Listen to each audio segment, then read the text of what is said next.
Nope.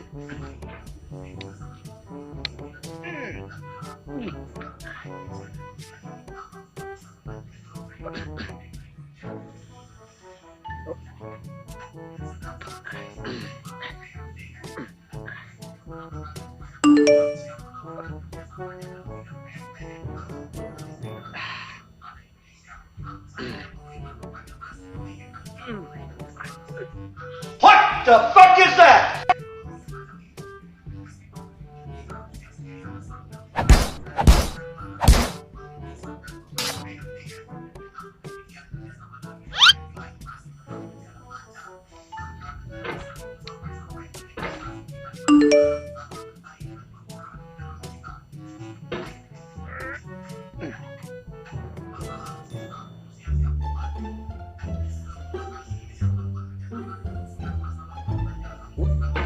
You suck!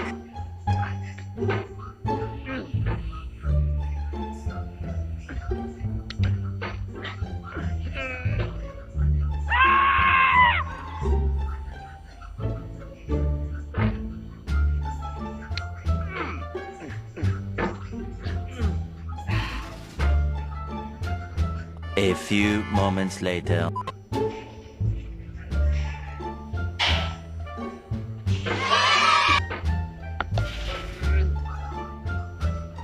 There's no feeling more intense than starting over. If you deleted your homework the day before it was due, as I have, or if you left your wallet at home and you have to go back after spending an hour in the computer. If you won some money at the casino and then put all your winnings on red but it came up black. If you got your best shirt dry cleaned before a wedding and then immediately dropped food on it. If you won an argument with a friend and then later discovered that they just returned to their original view. Starting over is harder than starting up. If you're not ready for that, like if you've already had a bad day, then what you're about to go through might be too much.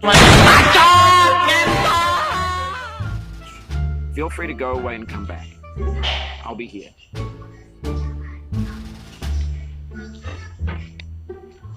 Alright, thanks for coming with me on this trip. I'll understand if you have to take a break at any point. Just find a safe place to stop. Don't worry, I'll save your progress always, even your mistakes. This game is a homage to a free game that came out in 2008 titled Sexy Hiking. The author of that game was Jazzwa, a mysterious Czech designer who was known at the time as the father of B games. And B games are rough assemblages of found objects. Designers slap them together very quickly and freely, and they're often too rough and unfriendly to gain much of a following. They're built more for the joy of building them than as polished products. In a certain way, Sexy Hiking is the perfect embodiment of a B game.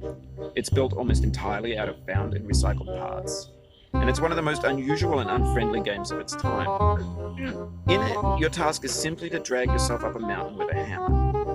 And that act of climbing, in the digital world or in real life, has certain essential properties that give the game its flavor. No amount of forward progress is guaranteed. Some cliffs are too sheer or too slippery, and the player is constantly, unremittingly in danger of falling and losing everything. Anyway, when you start Sexy Hiking, you're standing next to this dead tree that blocks the way to the entire rest of the game. It might take you an hour to get over that tree. A lot of people never got past it. You prod and you poke at it, exploring the limits of your reach and your strength, trying to find a way up and over. And there's a sense of truth in that lack of compromise. Most obstacles in video game worlds are fake. You can be completely confident in your ability to get through them once you have the correct method or the correct equipment or just by spending enough time. In that sense, every pixelated obstacle in Sexy Hiking is real. The obstacles in Sexy Hiking are unyielding, and that makes the game unique and frustrating. But I'm not sure Jazzwa intended to make a frustrating game. The frustration is just essential to the act of climbing, and it's authentic to the process of building a game about climbing. A funny thing happened to me as I was building this mountain. I'd have an idea for a new obstacle, and I'd build it, You test it, suck! and it would usually turn out to be unreasonably hard.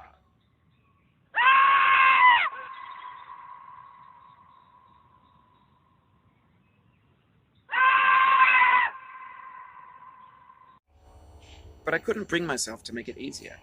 It already felt like my inability to get past a new obstacle was my fault, as a player rather than as a builder. Imaginary mountains build themselves from our efforts to climb them, and it's our repeated attempts to reach the summit that turns those mountains into something real. When you're building a video game world, you're building with ideas, and that can be like working with quickset cement. You mold your ideas. One eternity later.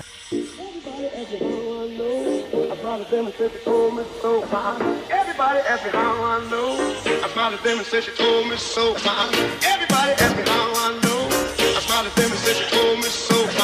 Everybody ask me how I know. I smiled at them and said she told me so. I know. Everybody ask me how I know. It was at this moment that Nathan knew. He fucked up. What? What the fuck? Jancuk.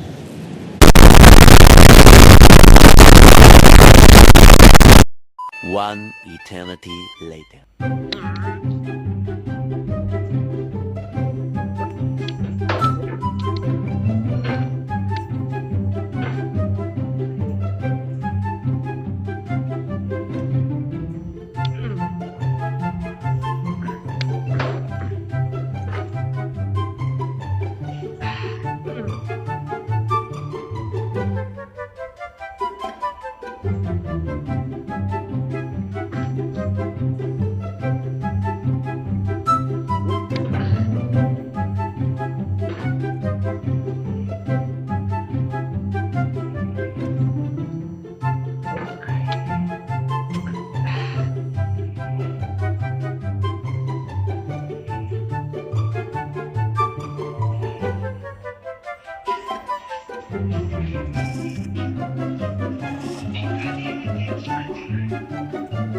For years now, people have been predicting that games would soon be made out of prefabricated objects, bought in a store and assembled into a world.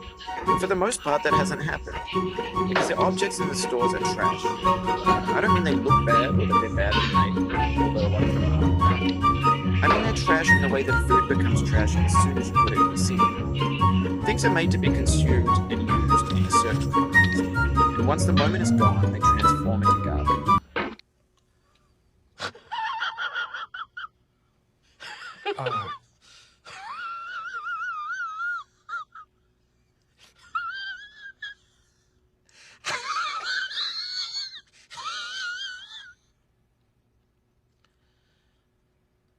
Form into garbage. In the context of technology, those moments pass by in seconds.